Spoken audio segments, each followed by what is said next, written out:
இங்கு மட்டும் தினந்தோறும் கனமழையினுடைய தீவிரமானது பதிவாகிறதுக்கான வாய்ப்பு இருக்கு. கடந்த 24 மணி நேரத்தில் பார்த்திருப்பீங்க. கடலோர மாவட்டத்தில் ஒரு சில இடங்களில் பரவலாக மழை பொழிவு தீவிரமானது. குறிப்பாக சென்னை, திருவள்ளூர், காஞ்சிபுரம், செங்கல்பட்டு உள்ளிட்ட மாவட்டத்தில் ஒரு சில இடங்களில் மிதமான மழையும், ஓரிரு இடங்களில் பரவலாக கனமழையும், ஆங்காங்கே மாலை நேரங்களிலும் அதே போல இரவு நேரங்களிலும் பரவலாக மழை பதிவானதை பார்த்தோம். தொடர்ந்து இனி எங்கெல்லாம் நமக்கு மழை தீவிரம் மிக குறைவாக இருக்கிறதோ அந்த பகுதிகள் எல்லாம் பரவலாக மழை பொழிவு கண்டிப்பாக அதிகரிக்கும். இதில் எந்த மாற்று கருத்தும் இல்லை. ஆகவே நண்பர்களே, நீங்க எல்லாருமே மறக்காம அந்த லைக் பட்டனை கிளிக் பண்ணி தொடர்ந்து சப்போர்ட் பண்ணுங்க. நண்பர்கள், உறவினர்கள் தெரியப்படுத்த ஷேர் பண்ணுங்க. இனி வரப்போகிற நாட்கள் தமிழ்நாட்டில் மிக தீவிரமான ஒரு மழை பொழிவுகள் கண்டிப்பாக நம்ம எதிர்பார்க்கலாம். எந்தெந்த தேதிகளில் மழையினுடைய தீவிரம் இருக்கும், எந்தெந்த தேதிகளில் மழை வாய்ப்புகள் மிக குறைவாக இருக்கும் என்பது குறித்து தினந்தோறும் நம்ம பார்த்துட்டு இருக்கிறோம். எத்தனை சென்டிமீட்டர் தமிழகத்தில் மழை இதுவரை பதிவாகியிருக்கு என்பதான தகவலை வானிலை அறிக்கை முடியும் போது கேட்டு நீங்கள் பயன்பெறுங்க. லைக் பண்ணி தொடர்ந்து சப்போர்ட் பண்ணுங்க. நண்பர்கள், உறவினர்கள் தெரியப்படுத்தவும் ஷேர் பண்ணுங்க. மகாராஷ்டிராவிலிருந்து வடக்கு கேரளா வரை காற்றழுத்த தாழ்வு பாதை பொறுத்த வரைக்கும் நிலவி கொண்டிருக்கிறது. இதன் காரணமாக பல்வேறு பகுதிகளில் மிக தீவிரமான மழை பொழிவுகள் நிச்சயம் எதிர்பார்க்க முடியும். மகாராஷ்டிராவிலிருந்து வடக்கு கேரளா வரைக்கும், அப்போ அங்கே இருக்கக்கூடிய மகாராஷ்டிரா, கர்நாடகா மற்றும் கேரளாவில் மிக கனமழை முதல் அதி கனமழையானது பதிவாகும். ஓரிரு இடங்களில் அதீத கனமழையும் எதிர்பார்க்கலாம். மகாராஷ்டிரா மற்றும் கர்நாடகாவில் 30 சென்டிமீட்டர் அளவுக்கு மழை பொழிவுகள் கண்டிப்பாக பதிவாகும் இனி வரப்போகிற நாட்களில். அதே மாதிரி கேரளாவினுடைய கடலோர மற்றும் கடல் ஒட்டிய பகுதிகளிலும் கடுமையான மிக கனமழையும், மலை பகுதிகளில் அதி கனமழைக்கான வாய்ப்புகளும் எதிர்பார்க்க முடியும். இதற்கு இடையில உருவாகக்கூடிய தாழ்வு பகுதி, இந்த தாழ்வு பகுதி எங்கே உருவாகிறது அப்படிங்கிறத மிக முக்கியமாக நம்ம பார்க்கணும். வடமேற்கு வங்கக்கடல் மற்றும் அதனை ஒட்டிய பகுதிகளின் மேல் வருகிற ஜூலை 3ஆம் தேதி அன்று தாழ்வு பகுதியானது உருவாகிறதுக்கான வாய்ப்புகள் இருக்கிறது. வடமேற்கு வங்கக்கடல் மற்றும் அதனை ஒட்டிய பகுதிகளின் மேல் வருகிற ஜூலை 3ஆம் தேதி அன்று தாழ்வு பகுதியானது உருவாகிறதுக்கான வாய்ப்புகள் இருக்கிறது. இனி அடுத்தடுத்து வரப்போகிற நாட்களிலும் பெரும்பாலான பகுதிகளில் மழை பொழிவுகள் நிச்சயம் எதிர்பார்க்கலாம். எந்தெந்த தேதிகளில் நமக்கு மழை தீவிரம் இருக்கும் என்பது குறித்து மிக துல்லியமாக நம்ம அறிவிப்புகளில் கொடுத்துக்கிட்டு இருக்கிறோம். வடமேற்கு வங்கக்கடல் மற்றும் அதனை ஒட்டிய பகுதிகளின் மேல் வருகிற ஜூலை 3ஆம் தேதி அன்று ஒரு காற்றழுத்த தாழ்வு பகுதியானது உருவாகிறதுக்கான வாய்ப்புகள் இருக்கு. இதன் காரணமாக தமிழகத்தில் பல்வேறு மாவட்டங்களிலும் பரவலாக மழை பொழிவுகள் எதிர்பார்க்கலாம். அப்போ நமக்கு மழை வாய்ப்பு இருக்கும். ஆனால் நேரடியாக இந்த தாழ்வு பகுதி பொறுத்த வரைக்கும் தமிழகத்தில் கரையை கடக்காது. தாழ்வு பகுதி தமிழகத்தை தாக்குமா அப்படிங்கிற சில கேள்விகளும் கேட்டிருந்தீங்க.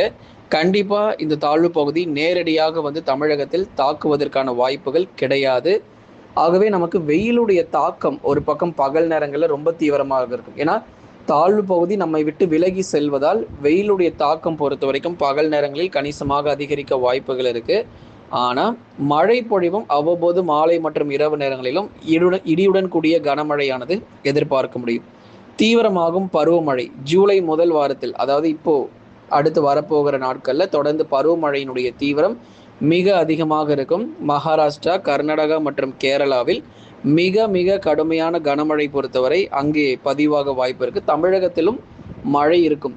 தமிழ்நாட்டில் எங்கே வந்து கனமழை ரொம்ப தீவிரமாக இருக்கும் அப்படின்னா நீலகிரி, கோயம்புத்தூர், தேனி, தென்காசி போன்ற மாவட்டங்களில் பரவலாக கனமழை சற்று வலுவானதாக எதிர்பார்க்கப்படுது. தமிழகத்தின் மேற்கு தொடர்ச்சி மலையொட்டிய மாவட்டங்களில் நீலகிரி மேற்கு, கோயம்புத்தூர் தெற்கு, அதுக்கப்புறம் வால்பாறை, சோலையாறு, சின்னக்கல்லார் உள்ளிட்ட இடங்களிலும், தேனி மற்றும் தென்காசி மாவட்டங்களிலும் பரவலாக கனமழை பொறுத்தவரை எதிர்பார்க்க முடியும். அதே மாதிரி கன்னியாகுமரி மாவட்டத்தினுடைய மேற்கு பகுதிகளிலும் பரவலாக இடைவெளி விட்டு நமக்கு மழை பொழிவுகள் எதிர்பார்க்கலாம். ஆகவே எந்தெந்த தேதிகளில் நமக்கு மழையினுடைய தீவிரம் இருக்கும் என்பது குறித்தும் நம்ம ஒவ்வொரு நாளும் அறிவிப்புகளில் கொடுத்துக்கிட்டு இருக்கிறோம்.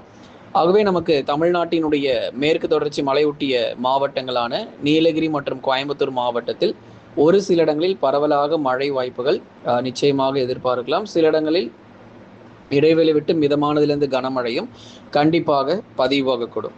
அப்போது நமக்கு மேற்கு தொடர்ச்சி மட்டுமல்லாமல் மேற்கு தொடர்ச்சியில் கனமழையாகவே இருந்தாலும் மற்ற மாவட்டங்களில் மிதமானதிலிருந்து கனமழையானது பதிவாகும். உதாரணமாக வட தமிழக கடலோர மாவட்டங்கள், டெல்டா மாவட்டங்கள் மற்றும் தென் மாவட்டங்களில் நமக்கு பெரும்பாலும் பகல் நேரங்களில் வெயிலுடைய தாக்கம் மிக அதிகமாக காணப்படும்.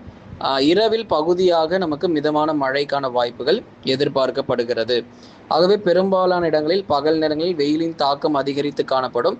இரவில் பகுதியாக மிதமான மழையானது நமக்கு எதிர்பார்க்கலாம். ஆகவே ஒவ்வொரு நாளும் ஒரு தொடர் கனமழை பொறுத்தவரை தமிழ்நாட்டிலும் நிச்சயம் நமக்கு பதிவாகும். ஏன்னா நேற்றைய தினங்களில் பார்த்தோம், சென்னை நகர பகுதிகளில், அதே மாதிரி திருவள்ளூர், காஞ்சிபுரம், செங்கல்பட்டில் பகுதியான மழை பொழிவுகள் ஆங்காங்கே பதிவாச்சு. மழை வராத பகுதிகளுக்கு இனி அடுத்து வரும் நாட்களில் கண்டிப்பாக கனமழை கிடைக்கும்.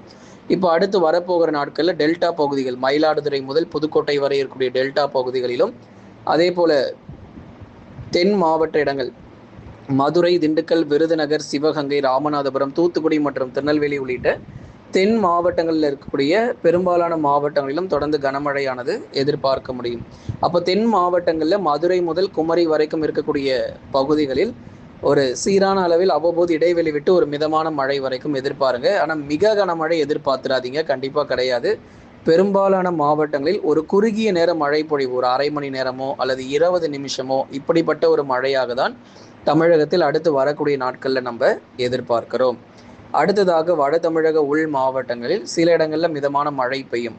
சேலம், நாமக்கல், கரூர், திருப்பூர், ஈரோடு, கிருஷ்ணகிரி, தருமபுரி, வேலூர், திருப்பத்தூர், ராணிப்பேட்டை, திருவண்ணாமலை இங்கே இருக்கக்கூடிய பெரும்பாலான உள் மாவட்ட பகுதிகளில் பகுதியாக மிதமான மழை, இடியுடன் கூடிய கனமழையானது பதிவாகும்.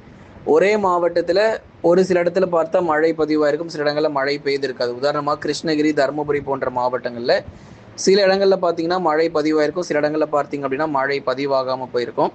அதனால் பகுதியான ஒரு மழை பொழிவாக உள் மாவட்டங்களில் எதிர்பார்க்க முடியும்.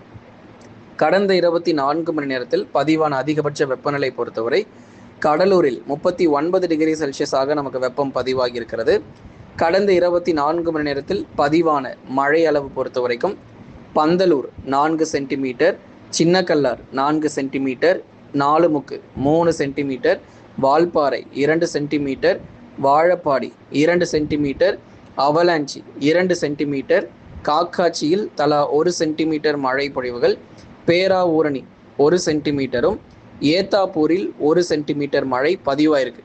அப்போ இத்தனை பகுதிகளில் மழை பொழிவுகள் தீவிரம் அடைஞ்சிருக்கு.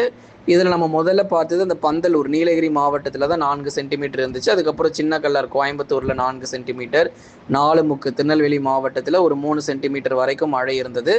கோயம்புத்தூர் தெற்கு பகுதிகள் நம்ம சொல்லிகிட்டே இருப்போம்.